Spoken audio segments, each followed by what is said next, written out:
Good morning, everyone. I am here to hold a press conference on our budget, fiscal year 26 budget, and a very difficult week in the city in the last week and how we are approaching, and I'm here to provide some more detailed information about what comes next, as well as what was behind these very tough decisions and process that we took to get to this place. I will speak first, and then we will hear from CAO Schad, who will speak to the mechanics of the budget, and then we'll take questions at the end. So last year, my administration worked closely together to close a $14.2 million structural budget gap over the first 2 months of me being mayor of the city of Burlington. That required a modest tax increase on both commercial and residential properties in the city of Burlington. And we did this through very difficult work without a single layoff, because we did a lot of important work diving deep into our budget and using a lot of one-time funds and tools that were available to us last year. I warned at that point that a lot of the tools that were available would not be available this year for this year's budget. And as I anticipated, because of I'll get into this in a minute, the realities of how the city's budget is structured per our charter, we now again have another structural budget gap of $8 million for fiscal year 26 between anticipated revenues and expenses. For years, there has been increasing concern from residents in Burlington about Burlington becoming unaffordable and threatening our economic diversity. And as mayor, when I ran for mayor and as being mayor, I am committed to making sure that we make Burlington a truly more affordable city to live in. And that requires us prioritizing budget practices and policy changes that make that actually achievable. The administration has also had to make extremely difficult decisions in order to balance fiscal year 26 budget. And we did this without having significant increasing the tax burden on residents. We have increased taxes and fees steadily over recent years, and we continue to hear the concerns from Burlington residents to make Burlington affordable, The city is annually challenged because we pay our employees fair wages with an annual cost of living and provide good insurance to our employees, as we should. But the cost is going up tremendously, and the pressures of our reality continue to grow year after year.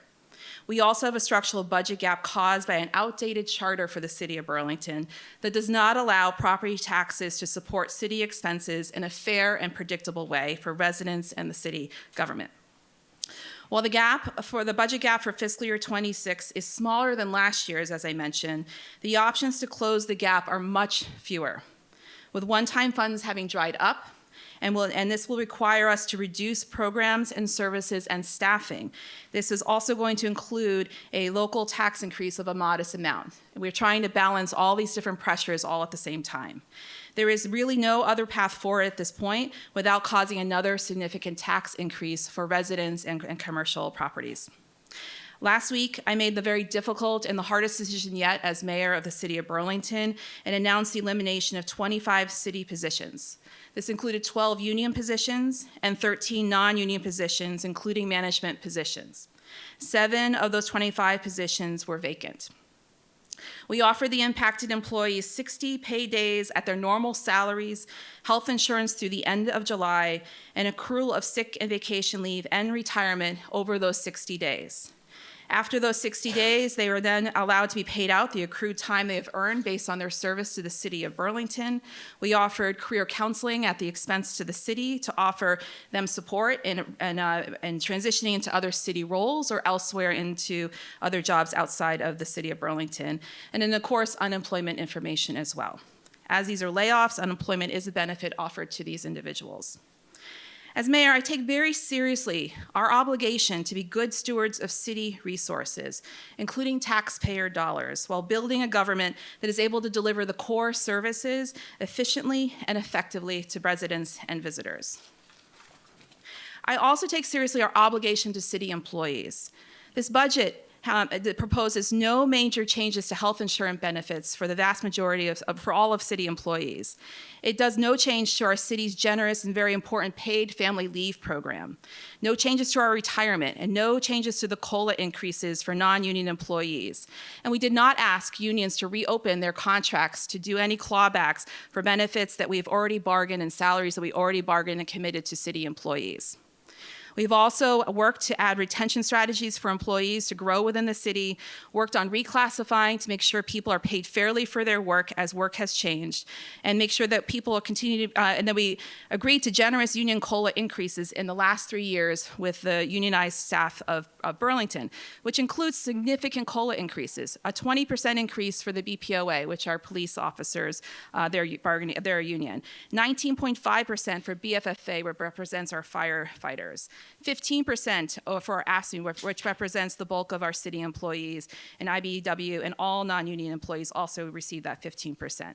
Those are sizable investment employees in the last 3 years. The city, and back to the pressures of our budget, this is a financial obligation we continue to have to raise the revenue in order to support. So what fiscal year 26 budget also represents are strategic investments into the community, in our community's health and safety, and our robust housing strategies. This includes maintaining our money for public health work that's so critical at this time. The Overdose Prevention Center implementation, our CAPE program, our BTV Cares program, BFD, the fire department's response, as well as our special assistance to end homelessness. This all remains in our budget because this is a critical moment in the city being able to get on top of community health and safety needs in our city. It also includes year 2 of funding for a community safety system review, which is being led by my senior advisor on community safety. That's a position that's a 2-year limited position to make sure we have clarity on how our safety system can work better. And this includes starting to advance the situation table pilot program with state training funds that we just brought online and will be rolling out in the next month.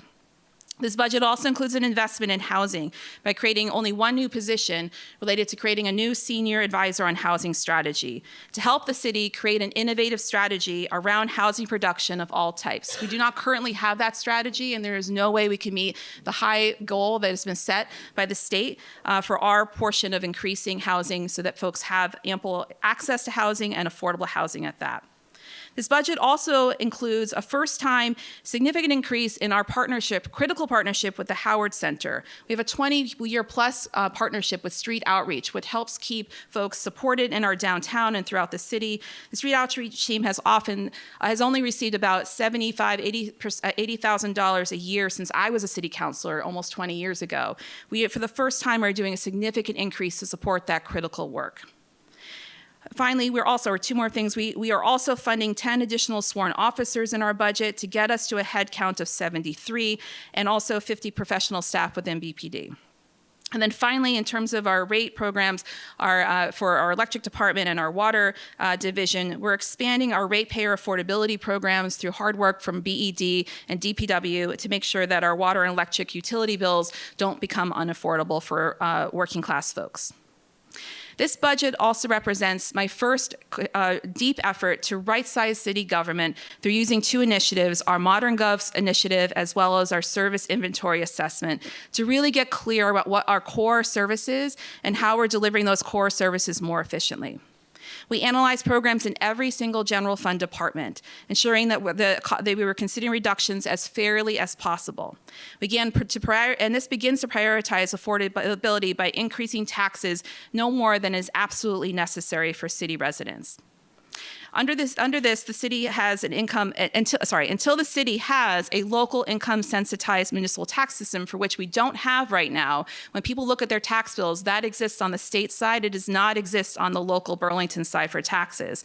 But until we have that, any increase will have a disproportionate negative impact on working people and those on fixed incomes who live in Burlington or rent in Burlington, because we know, those of us who've been renters know that increased property taxes go usually right to renters.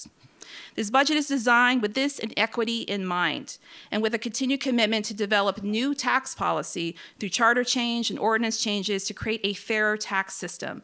But this will take time to develop. Charter changes usually take, on the short end, 2 years to implement, and I'll talk a little bit in a minute about the Tax Fairness Working Group, who's working diligently right now to come up with those proposals. Fiscal year 26 does include reductions, as I mentioned. And so those reductions briefly include, we are going to be ending and winding down our core program, which is operated out of the Old North End Community Center, second floor.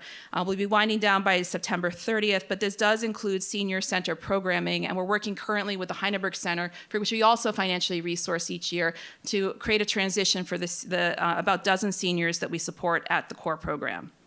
We're reducing middle management positions within Parks and CEDO by looking at staffing ratios of reporting structures and making sure we're being more consistent about what proper ratio staffing is between management and those who are direct reports.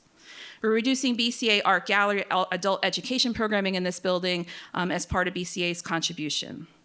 We're eliminating redundancy within administrative supports positions due to department mergers underway, and also efforts around financial work, centralizing that work within what will become the Department of Finance and Administration. We're winding down our RAIB empowerment grants, as well as our use of general funds for BCA grants to the community. We're centralizing general fund IT services by pulling in IT work currently done separately at the Burlington Police Department and the library. As I mentioned before, we're centralizing financial services and reducing 3 positions because we have a lot of satellite financial staff throughout the departments, and we're bringing that in for a more cohesive group within our financial team at the Clerk Treasurer's DFA, which will be of the new department. We're winding down the Early Learning Initiative program and the scholarships offered to third shift families due to state policy changes within CCFAP, which is the subsidy program that the state has invested in the last 2 years. When I was a legislator, I was very proud to do that statewide so folks would have those resources. ELI was stood up before the state finally got real about childcare policy, and now this is a duplicative effort.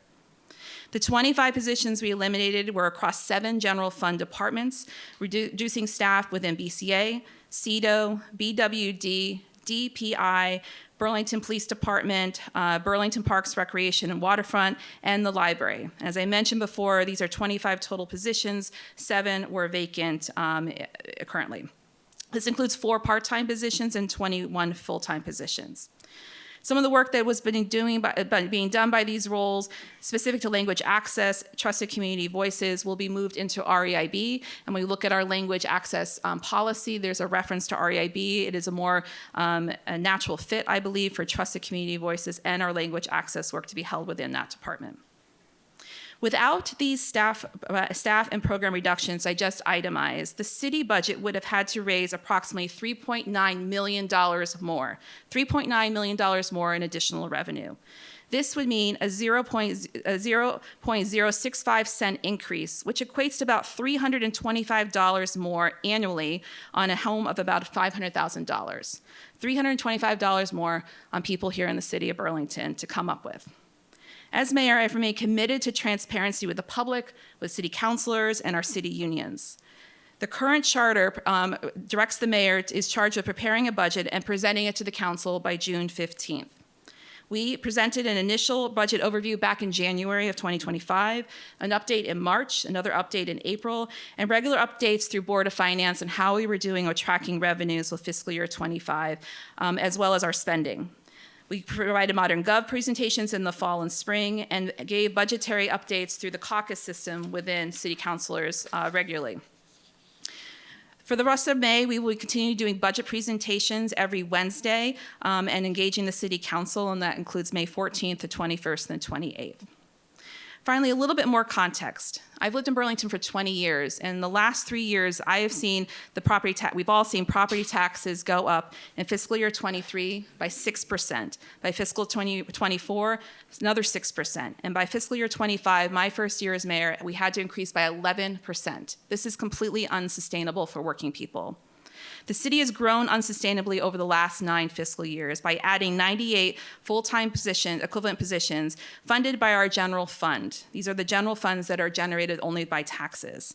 Those are over 9 years, and today we have almost around 500 full-time employees supported by the general fund. About 37 of those positions were created with one-time funding sources, either federal or state grants or pandemic relief funding, but none of those were given long-term sustainable funding mechanisms when those funds would run out. And those funds we all knew were going to end. ARPA was going to end, grants end, and there was no other revenue, sustainable revenue source identified, and so it defaults to the general fund.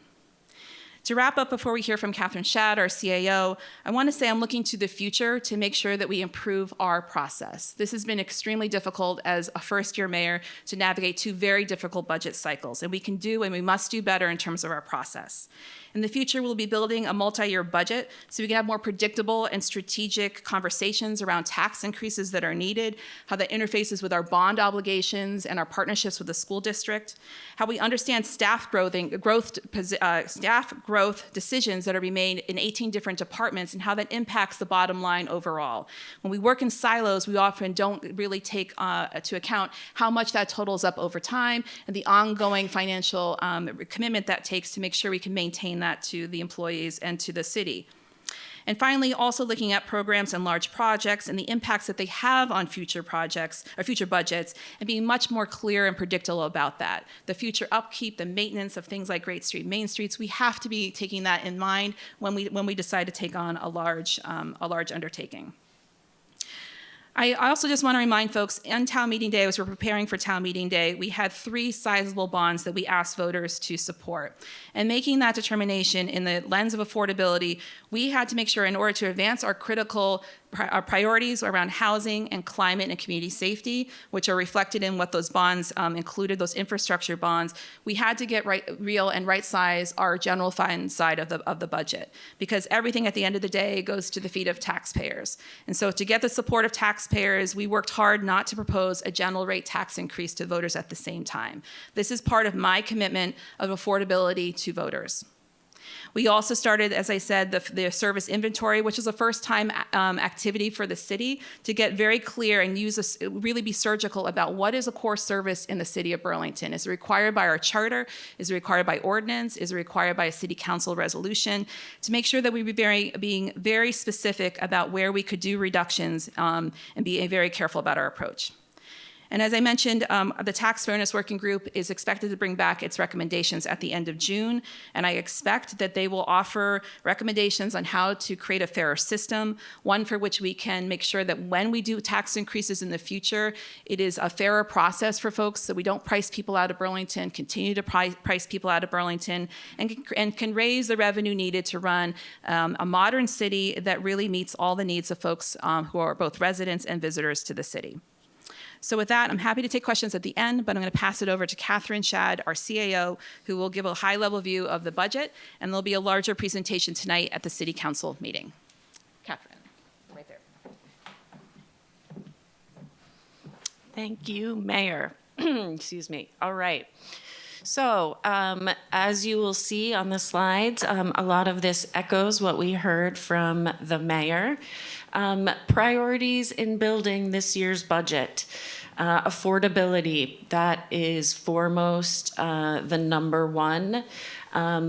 You heard, and you will continue to hear in this presentation, how much the budget has grown and how much the burden on property taxpayers has grown over the past several years. We also have to balance that with equity and sustainability. And how are those demonstrated? We asked all of the people behind me, the department heads, to try and keep their department budgets at the FY25, last year's budget level.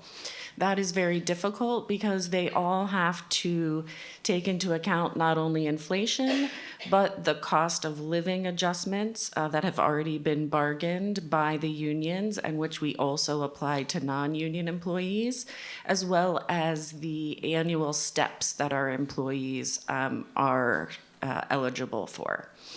We asked departments not to include any new projects or initiatives. The mayor talked a little bit about the service inventory, and that's what we talk about here. We reviewed all public-facing services, and those that went through a long process, some of those she spoke about that were deemed non-essential were cut. And you've heard a little bit about the user fee study that came out probably a year ago. And we have reviewed those user fees and we have adjusted those. And you've heard about those, especially in parks and BCA. It's also applicable to some of the fees over in DPI and ambulance fees. The next slide shows us some of the continued budget pressures. That growth of full-time employees without a sustainable revenue source. In many cases, we had identified a revenue source, and it's the best laid plans that did not come to fruition. We are currently bargaining with both the police and fire unions. Those contracts expire as of June 30th. And so we don't know what the cost of living increases will be for next year. We put our best guess into next year's budget, but that's still up in the air. I'm not telling anyone anything they don't know, that Vermont has extremely expensive health costs and health insurance costs. The city manages its own health insurance plan. We have been doing everything we can, including working with a new health insurance broker to try and minimize those costs, but we're not immune, and that's certainly a budget pressure we face. As the mayor mentioned, we really appreciated the voters' support on all of the bonds of town meeting day. And as a result, it was important to us to not ask for a general tax increase this year in terms of affordability. We know that water rates will be going up, and in future years, property taxes will be going up because we'll have to pay off the debt that was approved for those capital improvements with the other bond. Also, the impact of a confusing and outdated charter. When we talk about the property tax, there's the municipal property tax and the education property tax. Within the municipal property tax, there are more than 14 dedicated taxes within that. We talk a lot about the police and fire tax, but there's also a library tax, penny for parks, street capital. I could go on and I won't. But each one has its own rules and uses, and it's outdated and it constrains us. Come to City Council and learn more. Also, we are all living with uncertainty. We know what's happening in Washington, or we hear about what's happening in Washington, excuse me, and the city has to budget accordingly. We know that Canadian tourism is down, and that affects our gross receipts, which is largely the meals and alcohol, the 2.5% that the city receives, as well as things in our parks, our marinas, parking, all of that is affected if we don't have Canadian tourists. We saw some of that during COVID, and we don't know exactly what to expect, but we know it's probably not going to be good.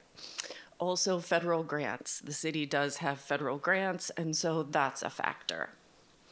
Moving on, a quick budget overview. You will recall that we had a gap of $8 million the last time we spoke, and here's how we have closed that gap. Could someone get my water out of there? Thank you. The additional revenue of $2.6 million is coming from, thank you so much, Mayor, 1.7 million, and the GL stands for Grand List Growth. And if you have questions about that, Joe Turner, our assessor, is behind me. And that's growth that was going to happen anyway, as we like to say. When you see all the new buildings going up in town, that is the tax benefit that we are realizing. It also includes the additional 1 cent for police and fire tax that was approved last year, but you may recall it was 3 cents that were approved in total, and we only used 2 cents last year. So this year we'd be taking all 3 cents. It includes an additional $600,000, assuming a new half-cent tax each on parks and on highway. And these are each some of the dedicated taxes that I was speaking about earlier. These are taxes that only need city council's approval for us to raise them. They don't need voter approval. I will be talking about what happens with property taxes, but spoiler alert, adding this half-cent, we're still able to keep the rise of property taxes very modest. We are using the last $300,000 of ARPA that will be put towards police and fire salaries. And we are not planning on sunsetting the additional 0.5 or 0.5% of gross receipts. You will recall that rate was 2%. Last year, City Council raised it to 2.5%. It's set to sunset on June 30th. This assumes that that does not sunset. The next two are the ModGov efficiencies and the service inventory reductions. These are not, of course, all staff-related cuts. Some of them also include the grants and other direct costs that the mayor spoke about. You'll note that under ModGov, it also includes about $750,000 of revenue. Moving on. A little bit more on revenue. The total for the budget at this point is just over $108 million. That is the same as last year. You'll note that when we discussed this in March, we were expecting $2.8 million more. So we have worked hard to cut this budget. And we made changes, as I mentioned, to more accurately reflect what we expect in terms of less revenue for gross receipts and user fees, given the economic climate. Next slide.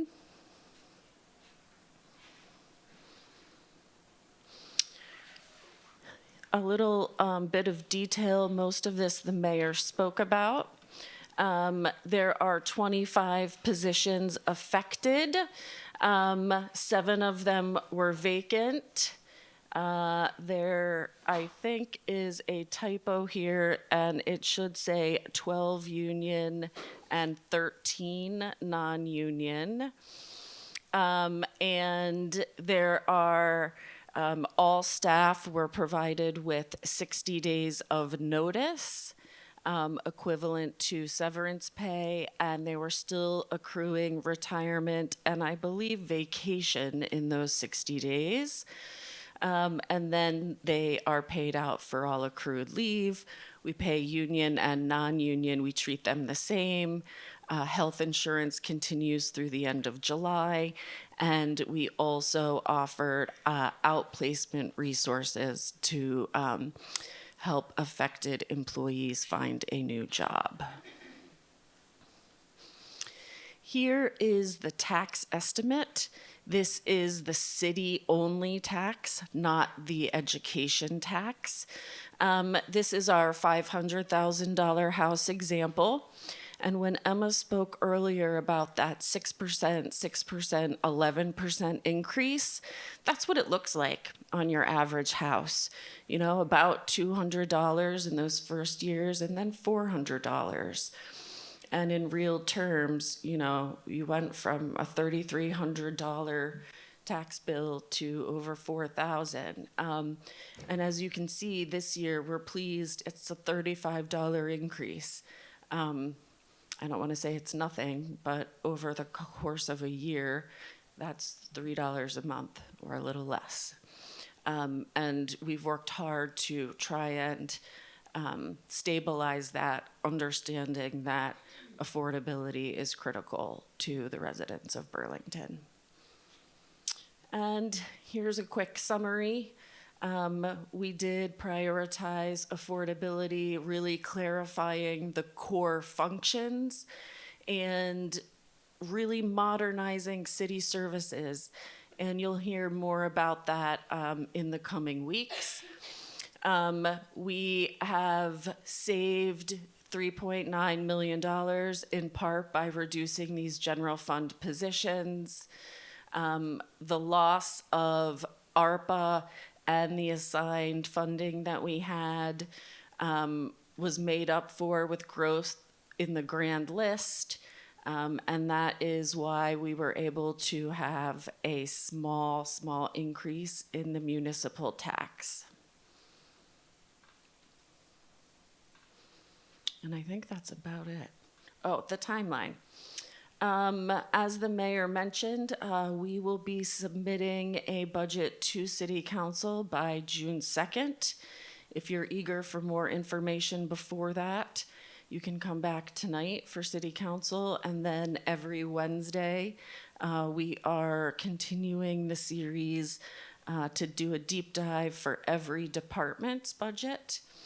And then City Council needs to pass a budget by June 30th, and we assume they'll do that on June 23rd, which is the last scheduled City Council meeting before that deadline. And then once the budget is passed, the work continues. We will be working on modernizing our charter. We will hold another budget summit as we did last year, and we'll work with City Council on a budget process with better, earlier timing as we continue to integrate the participatory budgeting, equitable budgeting, and multi-year budgeting into this well-established process. And with that, I'll turn it back over to the mayor. Thank you, Katherine. And now we'll open up for questions. Did you do a first hire, first fired, or was it done by dollars or age or what? Did you go about? So in terms of the reduction in force and the layoffs, we first looked at for union, we are required by a union contract for those who are members of a bargaining unit through AFSCME to follow that procedure, which we did. And so within that, to get into the weeds for just a moment, that was about 12 positions. Most of the vacancies were in the union positions, so I can't do the math quickly, but I think it's about 6 or 7 folks held union positions. Those individuals have bumping rights, so if there's a position that is related to, similar to what they do currently for the city, that's when seniority would apply.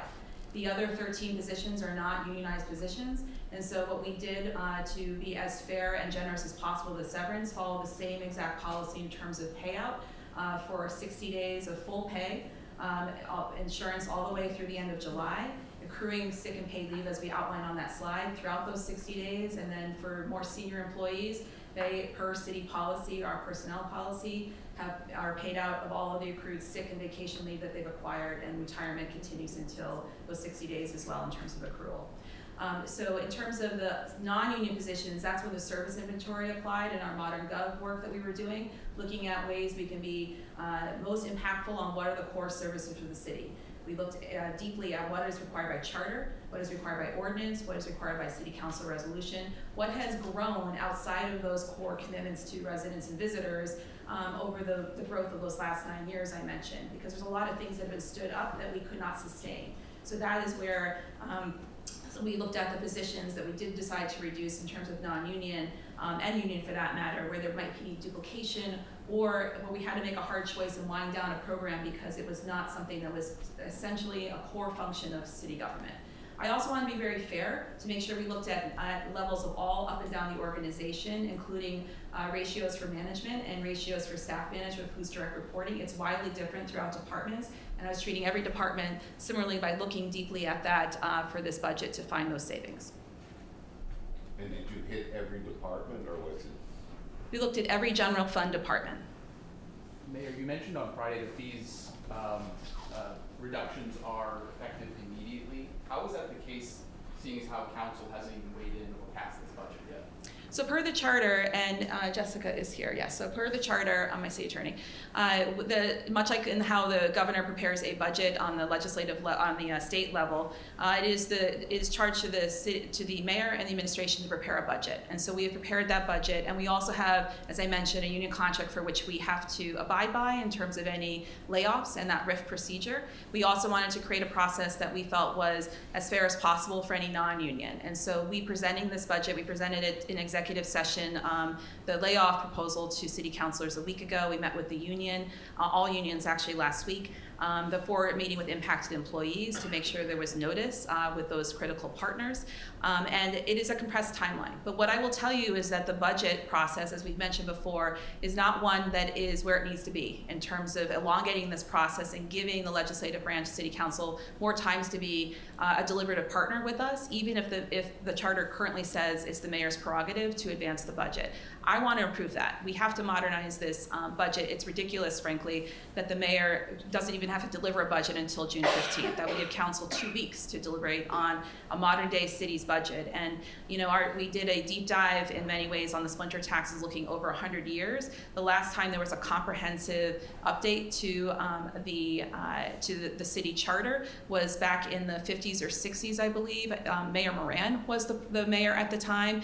It's a long overdue, 75 years or something it's been since we've done a comprehensive review. And it touches a number of things around how the city should be better equipped within our city charter so we're not so prohibitive in our processes. And also, just to follow, can you clarify whether the Water Resources Department is being pulled out of Public Works? It's not. I don't know where that came from, but it was not discussed at all, and it is not part of this budget, and nor is it part of Modern Gov. Mayor, of that $3.9 million, how much is reflected by the elimination of those 25 jobs? What's the total cost of the 25 jobs? $3.9 million is the 20. No, Catherine's going to answer that Thank question. you. It is about $1.2 million. Thank you. Because that's the reduction of the programs and everything. Anyway, yeah. Yes. Yeah. Sorry. Let me get back to you because that is not actually reflective of all 25 jobs. Yeah. Thank you. The slide said 3.9 million Yep. for And 25, which is what, 155,000 or so? It does not, it includes more than the 25. If you read carefully, it says something like, yes, in part by reducing 25, because it also includes when we stop the services that the mayor spoke about, like reducing the senior programs in the One North End. That comes with the cost of renting that building. And so that is included in the 3.9. Also included in the 3.9 is the empowerment grants that we won't give in the REIB, the BCA community grants that were funded by the general fund, so items like that. So a large portion of it is made up by staffing, and I started to give a number, but it was actually a number that was used as we were working on this list before it was finalized. If you're interested, I can provide that number after, but I do need to double check it. So the list that I was itemizing, which will be available tonight at the full council meeting about where reductions were, in addition to what Katherine shared, are also ELI, these other things that we have been funding and subsidizing in different ways across the city. When can we get a complete list of who has been laid off, who's been given notices? We're preparing that this week. Can we get it today? We'll be preparing it this week. We will gave be. notice last week, right? So- Right, and it is a confidential matter with personnel, and so we want to make sure we have those conversations with those impacted individuals first, and then public second. It'll take a week to get that. No, I said we'll get it to you this week. Can you confirm if any department head positions have been eliminated? There's one department head position that was eliminated. And that is through, on Wednesday, we'll be talking about what comes next with CEDO and the merger of CEDO and BWD, which is part of the Modern Gov efforts in terms of pulling important department work together and advancing the chartered mission of CEDO, which has been put over those two different departments. And so one department head was reduced in that merger of a department, and we'll talk about all the details of that on Wednesday. Okay. Everyone kind of has been talking already that it was Brian Pine. Can you confirm that at this point? I'll announce who I'm appointing to CEDO as a department head position on Wednesday. Is that why he's not here? I don't know where Brian is today. There's not, every one of my department heads is not here today, so I'm not sure where Brian is today. And what you'll hear more on Wednesday is around the mission. Thank you. The mission. Maybe no one did anything to the mic. That sounded weird.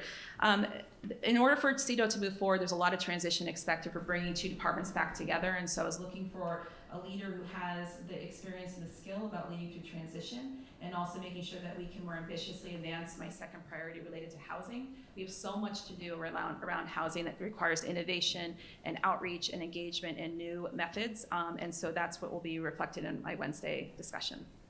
So will the addition of a senior advisor on housing strategy, how will that achieve any savings? So we've reduced the CEDO director, but we're creating this other position.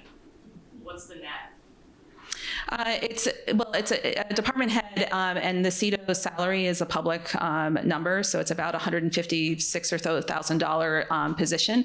And the position for the senior housing specialist will be similar to what we did with Ingrid Jonas's position. It will be nowhere near that salary amount, so it'll be a net gain in terms of the city, in terms of savings. But again, I want to emphasize that when you build a budget, you have to be able to advance what is corely in the core sense needed for the city. And everyone knows we need more housing in this city. So we don't have a housing strategy right now that innovates, that thinks about housing, bringing housing online of all shapes and sizes, of all levels in terms of affordability for low income and working income people. And we need a strategy developed by someone who has that viewpoint and can look at the city and help work with CCRP to really advance that going forward. It is the only new position within this budget. And so we try to be very thoughtful again around where we were continuing investments because of the needs of the city of Burlington and where we needed to make reductions. Who are CEDO employees reporting to right now? So changes with CEDO's merger with BWD do not apply until July 1st. So in terms of reporting structures for laid off employees at this point who had direct reports, that is work that we're doing with department heads now. Brian Pine's position and Carl Alessani's position are the same until June 30th because they have terms that end on June 30th. So we're working with both current department heads to both look at impacted folks who remain in these positions around workload, being clear about where reductions in program and services are expected because we're not looking to put more work on remaining employees, and also looking again at staffing ratios that make sense for reporting structures. Have you considered a hiring freeze or hiring chill? No, because there's core functions within the city that are essential to keep moving forward. And when we, again, did the service inventory work, which we shared with City Council, we looked at what is essential. And last year we did a hiring freeze that was just the positions that were open at a particular time. And that was necessary. I had 6 weeks to turn a budget around with a $14 million budget gap, and that was a necessary move, but it was not strategic. Those were the random positions that were available to me at mid-April of 2024, which had impact on departments because it was not done with intentionality of looking at the core services and functions within the city. And that is the hard work that we've been undertaking since December. Clarify something you said about the amount of pay that the employees were offered. Did you say 60 days that they're essentially being paid through July 1st? The 60 days as of the notice of the layoff last week, so it's not quite July 1st, it goes into July.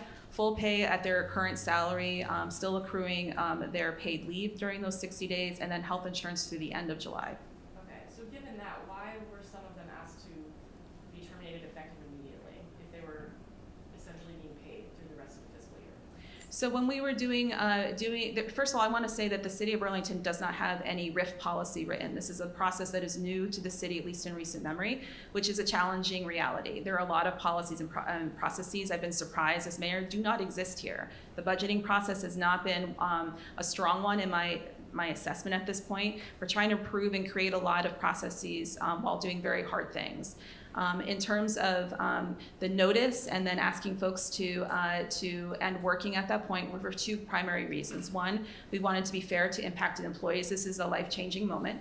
That is a hard emotional thing to take on. The second is that we have an obligation to the rest of the city to protect our our city's resources in the sense of like an employee. I'm not saying this is anyone in particular, but in terms of advisement of how layoffs have gone in other places, sometimes employees can be mad and they could be angry and they could take that against the city and could delete files among other things, or cause more havoc that would really make sort of a liability to the city that we needed to protect. So they were escorted out?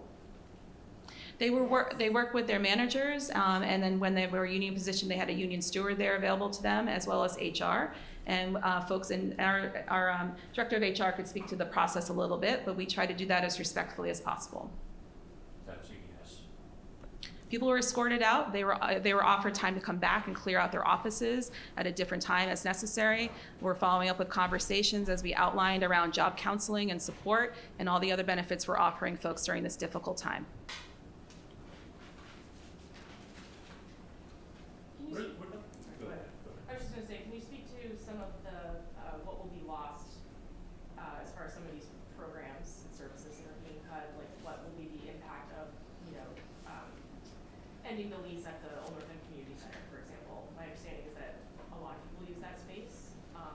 You mentioned senior programs for seniors, but I think Burlington High School classes is there as well. So we don't own that building, just to be clear. It's owned by Champlne Housing Trust. So we have been acting as a subleaser or doing the rental coordination and the cleaning of the second floor.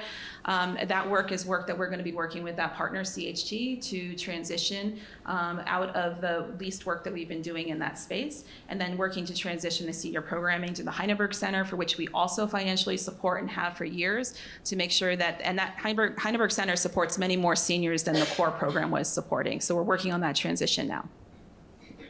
What does it say about the city having never laid anybody off, except when there was a crime or a fraud or some individual kinds of thing, but there's been never a mass layoff, no policy? What does it say about the city that keeps building, and no belt tightening along the way? I don't think it's strategic, nor was it sustainable or responsible, to be perfectly blunt about it. It is not good for taxpayers. It is not good for the employees holding that position, and it overpromises what we're able to afford as a city. And I'm really disappointed about that.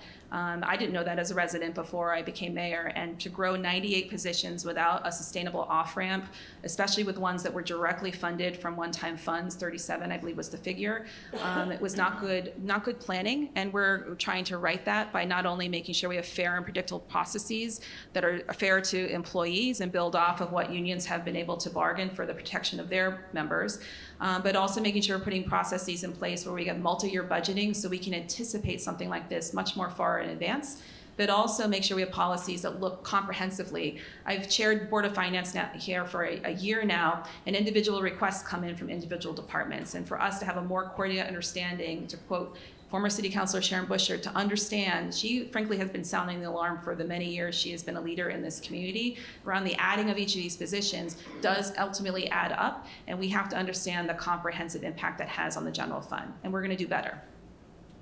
What, if anything, is in the budget to address the 10 points that were put in that letter sent to you by the 150 or so businesses downtown that aren't happy? So it's been a busy last 5 days as mayor, and so that letter included a lot of requests of the city, and I have Cara here who will speak to this a little bit, but I just want to highlight things we've already been doing with current resources related to supporting the downtown and businesses. When I started back last summer, we started a hotspot strategy to specifically deal with problematic areas within the downtown that was causing stress within our downtown. It started first with the library, but it's been the parking garage downtown. It's been Center Street. It's been other City Hall Park at times.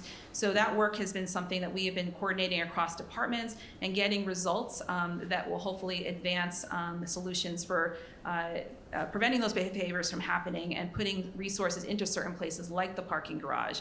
We invested money in hiring a sheriff to help with the security of the parking garage for safety purposes that had positive impact. We also increased foot patrols. When Chief Burke began, he got police out of the cars and started walking around downtown. I'm sure you've been seeing that. So this is concerted both in initiating resource investment in the downtown, but being more strategic on the resources and the personnel that we have now. We've also done parking discounts during the holidays and again for construction relief, which is to the detriment of the city's revenue, but we wanted to make an investment to encourage more people to come downtown and get free parking to be able to visit downtown. Just this Saturday, I went up to Montreal with State Treasurer Mike Pichek to start to build international communication and direct relationships with our Canadian partners to make sure that they know that Trump does not speak for the city of Burlington nor the state of Vermont, and that our interdependence, both for commerce but also community and our history, is real. And we very much want to continue to encourage Canadians to come down to Vermont to visit, to continue to have, especially in their summers, engagement with the city of Burlington. And we went up there in solidarity with them around really the very negative impacts that tariffs and the hostile messaging and the hostile treatment of Canada has been from the president. And then we also, I just want to just remind folks, we are actively engaged in new development projects that are coming online downtown, which shows how many folks are investing in a vibrancy of downtown.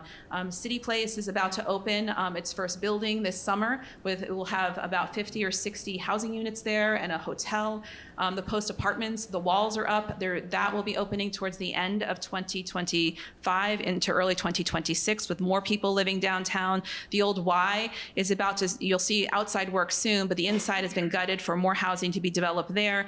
And we're continuing to advance the future of the Memorial Block. I mention that because additional people other than the city are deep dive investing in the city of Burlington to continue to make sure it is resilient and that there's more vibrancy downtown while we work on some of the more short-term immediate pressures that are facing our businesses downtown. Downtown. And Car, do you want to mention anything else related to business support now? Just follow with one quick thing. Obviously you listed things you've done in the last 12 months, but the letter was written last week. So clearly those businesses are saying what you've done isn't enough. So what more can you do? Well, I just got that letter, and we are looking at what we can continue to engage them with. When they've given feedback before, and I guess I just got that letter on Friday. So when they've given feedback before during the holidays, for example, on closed intersections in and around the downtown, we work with SD Ireland to reopen intersections so folks can get into the downtown for holiday shopping. That's to the expense again of the city. These things are costly when we change up the construction calendar, and it pushes things out. So things are never without a cost somewhere, somehow. And so we're always trying to measure that. But I just use that as an example that they gave us that kind of feedback, and within a couple of weeks we came up with solutions. We're here to be partners. We're intertwined in our ability to get through all of this together. And so we, again, just got that letter on Friday, and we'll be continuing to engage with folks and figuring out what other solutions might be feasible for the city. Cara, do you want to mention anything else? I can quickly, yes. My office over the last couple of years has secured 2 grants from ACCD from the state of Vermont called Downtown Vibrancy Grants that were primarily deployed for marketing purposes to try and repair what I think we can clearly state is some reputational damage that Burlington has. So we take out active ads in print, social, radio, TV, paid social. And we're keeping all of those going. I would also like to say that due to some of the work we did in our hotspots meetings, our city attorney has liaised with the state's attorney's office, and we are working to have ordinance violations added as conditions of release for those who violate our municipal ordinances. Noting, however, that a judge would have to approve that. However, this is a change in the stance of both the city and the state's attorney's office, which I think could have a strong impact on some of the problematic and challenging behavior that we do see in the downtown. I'm not sure if the mayor said this, but it's worth repeating. We have offered discounts on parking, which again hits our bottom line really heavily in the city. Parking is a very important revenue source for the municipality. We have offered free parking during the holidays. And just recently, in the past month, 2 hours free parking for all on street. We did that for 4 weeks straight to try and offer some relief due to, again, the challenges we're seeing at street level, as well as some of the construction impacts. Can you explain working with the state's attorneys on the local ordinance ordinances? You're gonna try to make it? Currently, conditional? conditions of release do not include violation of municipal ordinances. We also have City Attorney Jessica Brown here. But we would now are trying to take a stance where we will be asking that violation of city ordinances would be added on to conditions of release for those.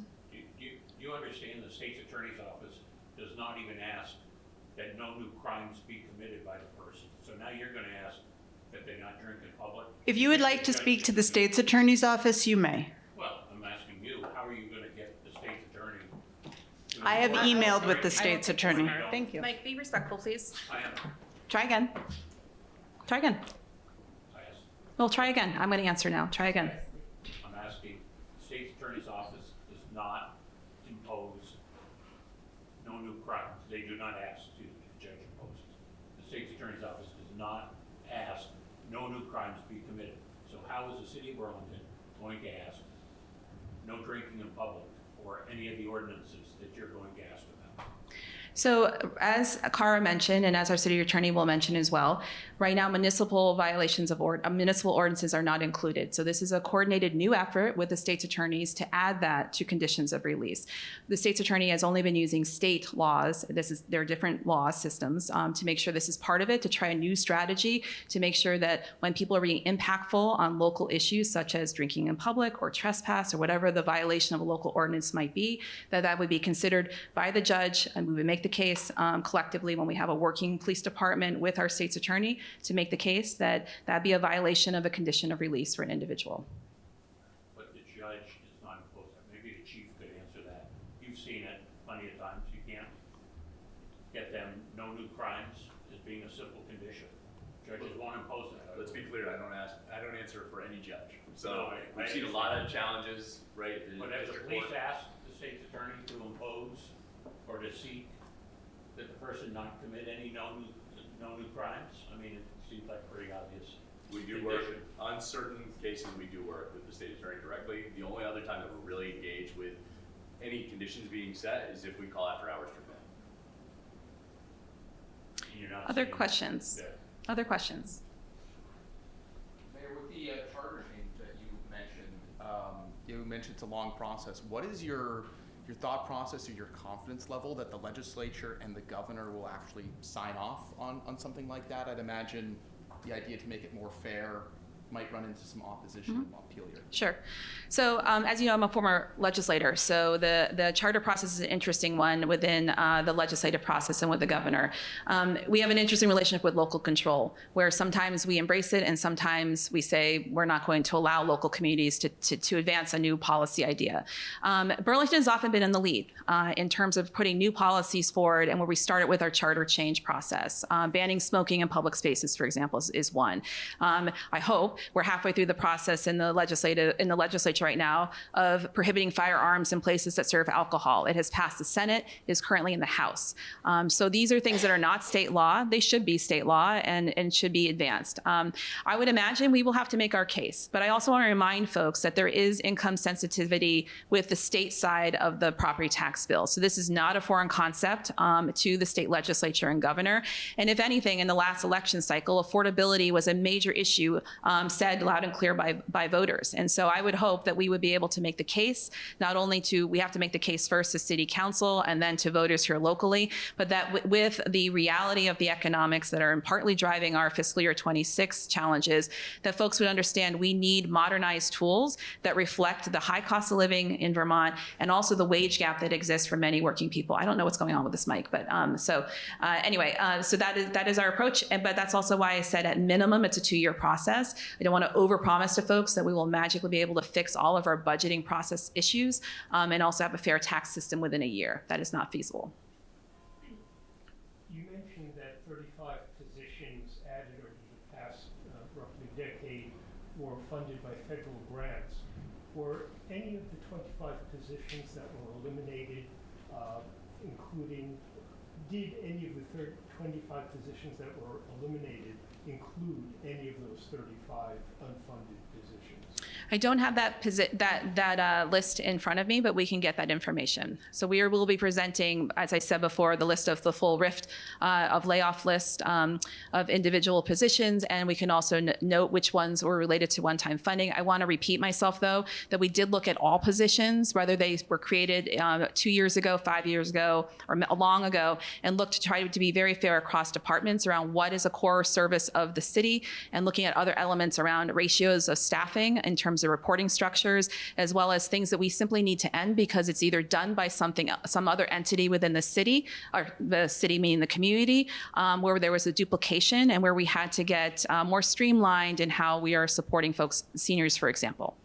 Thank you. We probably have time for one more question.